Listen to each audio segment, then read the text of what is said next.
All right, Deputy Chief James, just minutes ago, you were named, officially announced, the Police Chief of Greensboro. First and foremost, how does it feel? It feels great. I grew up in Greensboro. It's just very special to me, and been with the department for a number of years, and I'm just overwhelmed right now, very humbled to be able to serve the citizens of Greensboro. And I was going through your biography, and you really can't get more homegrown than you. Being from Greensboro, grew up on Phillips Avenue, right down the street from WFMY News 2, actually. Right. Yeah, so I grew up in the Phillips Avenue area, Woodmere Park to be exact, and went to the, what was at the time the Greensboro City Schools, and had an opportunity to go to North Carolina A&T State University. And shortly after that, after graduation, entered into law enforcement.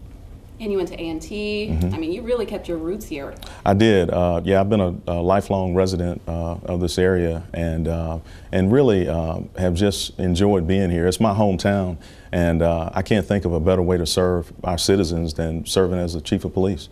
And tell us about your work history in law enforcement. Worked in a number of different areas. Of course, started out in patrol. Had a great opportunity early in my career to serve in the Police Neighborhood Resource Center, which are the officers that are assigned to our public housing areas. Later on, I served with the Violent Crime Task Force to identify violent repeat offenders. I've served in Traffic Division. Also served as the training sergeant and the training commander, and in resource management, which is essentially our personnel division. Just a number of different experiences which I think have prepared me to serve in this role. I've really had a taste of just about every facet of law enforcement. Very versatile. And you are replacing Chief Wayne Scott. Yes. I mean, you have some big shoes to fill. Do you think so? Yeah, we've done a lot of great work. I'm fortunate to have the opportunity to transition with him to talk about the things that were priorities for him, and looking at how that is for us going forward. I also want to talk to our citizens out in the community to find out what they think about our police department, about our performance, what they need from us so we can serve them better. We have to keep growing and changing because our community continues to grow and change. And in order to provide the best service, we have to be willing to do that. Yeah, you're talking a lot about community outreach. And I know with Chief Wayne Scott, he championed a lot of things. One of them was body cams for officers. Is there one thing as you step into this new role that you want to champion? One thing I want to do is I want to build more partnerships. There are a lot of organizations out in the community that help people with various things. Oftentimes we are the first responders and we encounter people at their most vulnerable states. And we're the ones that first realize that they need some help. If we had a great connection with all those community partners and we could be a part of that referral system to get people real help, that would be just wonderful for the community, and hopefully, alleviate the reason why we're responding in the first place, to give people some real help and some real relief from their issues. Yes, you see people on their worst days, like Right. a murder scene. So let's talk about the homicide rates, because in 2019 we had the same murder rate as we did in 2017, Right. which was an all-time record for Greensboro, 44 homicides. What is your hope moving forward? Well, first of all, let me say, one homicide is too many. 44 is outrageous. We tied our record from 2017. We're not proud of that, not just as a police department, but as a city. So we have to talk to our communities. We have to talk to our law enforcement partners about how we can interrupt the violence in our community. We've got to put that message out. People have to, in our communities, just have to not accept it. And by building those relationships and those partnerships, I think that will open the door for communication and give us the information that we need in order to detect and prevent crime.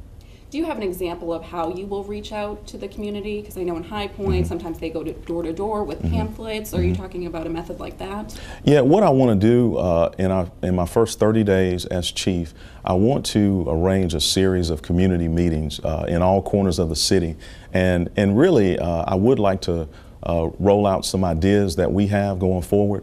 But more important, I want to listen to the community and I want to know what they think, because I think often, we don't have all the ideas, and there's somebody out there that's probably got a great idea that we just haven't tried or we didn't know about, and I want to see what the community thinks, and I also want to ensure that they are comfortable with what we will do to combat violent crime. Absolutely.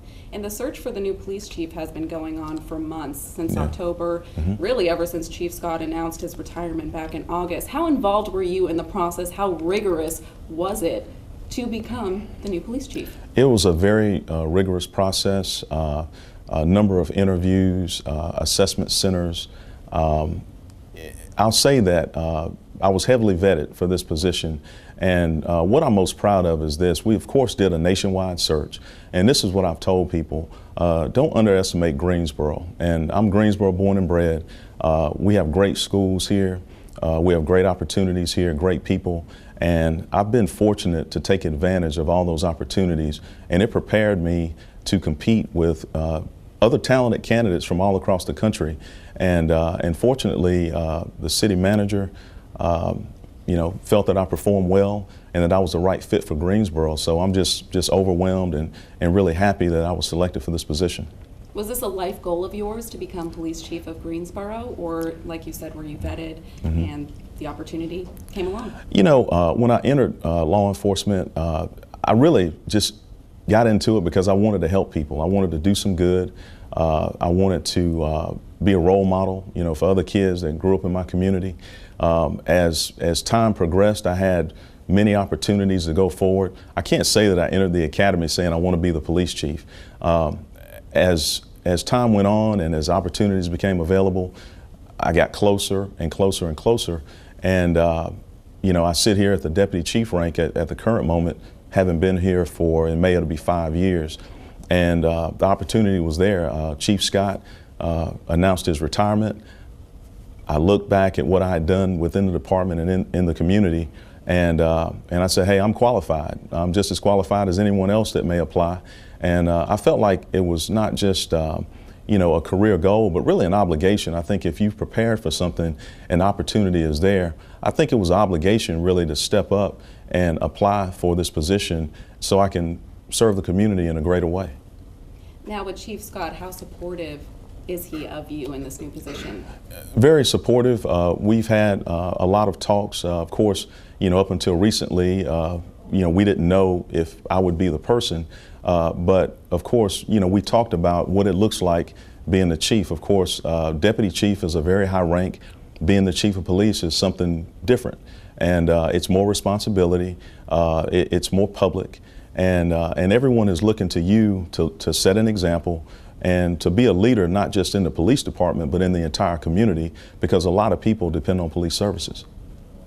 Absolutely, absolutely. And when I interviewed him a couple months ago, he said, no matter who we pick, I know that we'll leave Greensboro in good hands. Are we leaving Greensboro in good hands with you? Absolutely, absolutely. And I can't, but let me say, I can't do it by myself. We need the help of every community member. We need the help of everybody inside the police department as well to come up with a common vision and goals.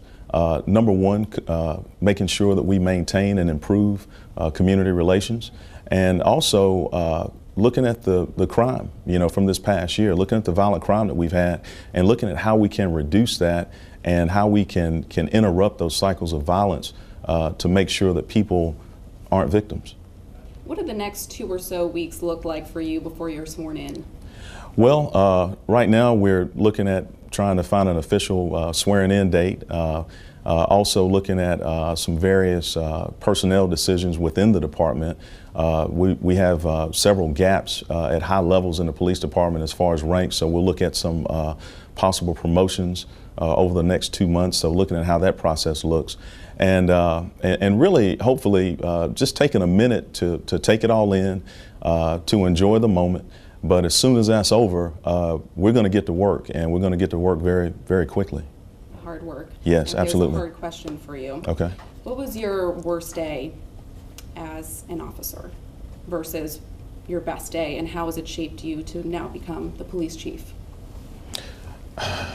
I I would say one of my worst days as an officer was it's probably about 13 years ago, and it was a homicide scene.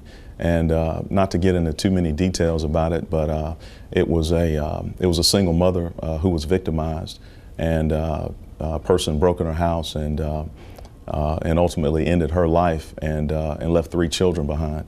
I've seen a lot of tragedy over my career. For some reason, that one just really stuck with me, and I've always remembered it. You know, as far as my best day, you know, I could say that this is my best day, you know, but I'll say this, there have been so many good things that have happened, but one thing that really makes me happy is when I'm out or somebody approaches me or somebody calls me that may know me and they tell me that they had an interaction with a police officer and they tell me it was positive. And they say how nice the officer was and how courteous they were and that they were helpful. That's a good day, any day. And if I get a majority of calls like that, then I think going forward the future will be bright for the Greensboro Police Department and for the city of Greensboro. Yes. And has it really sunk in yet that you are the new police chief come February 1st? It feels kind of surreal right now. As I had a conversation with our command staff this morning, and I was telling them that I remember the first day of the academy. And when we were in the academy, back when I went through, we didn't have a black shirt. We wore kind of like a brown looking shirt and the black pants, so it definitely distinguished you. And I remember every time a police officer walked by, I thought to myself, you know, all I want is one of those black shirts and a gold badge, you know. And to go from that to actually having an opportunity to apply to be the police chief, and then when you actually get the word from the city manager that you've been selected, it's a dream, not just for me, but for my family, and because they have supported me throughout my career, and being the family of a police officer sometimes can be difficult, and they've stood by me every step of the way, and if it weren't for them, I certainly would not be here. Yeah, tell me about your family. Do you have kids? Yeah, so I have a wife and 3 daughters. They are spread out in age. My oldest daughter is 26. I have an 18-year-old and a 15-year-old. So my 26-year-old is out in the world working. She's an A&T graduate, and my 18-year-old is in college, and my 15-year-old is in high school.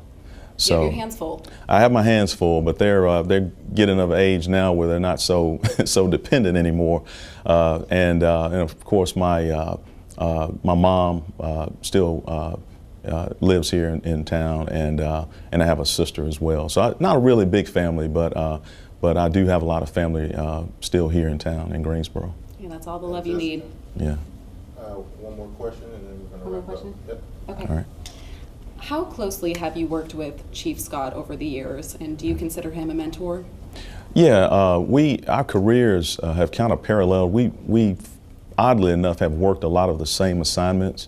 We actually made captain at the same time, and then of course in the last 5 years he promoted me to deputy chief. So working with him on a daily basis, and really being up close and personal to the chief of police job, you know, not necessarily serving in that role, but seeing the type of decisions that he has had to make, and also having some input on those decisions and knowing, I guess, the gravity of those decisions. So working closely with him has certainly helped to prepare me to step into this role.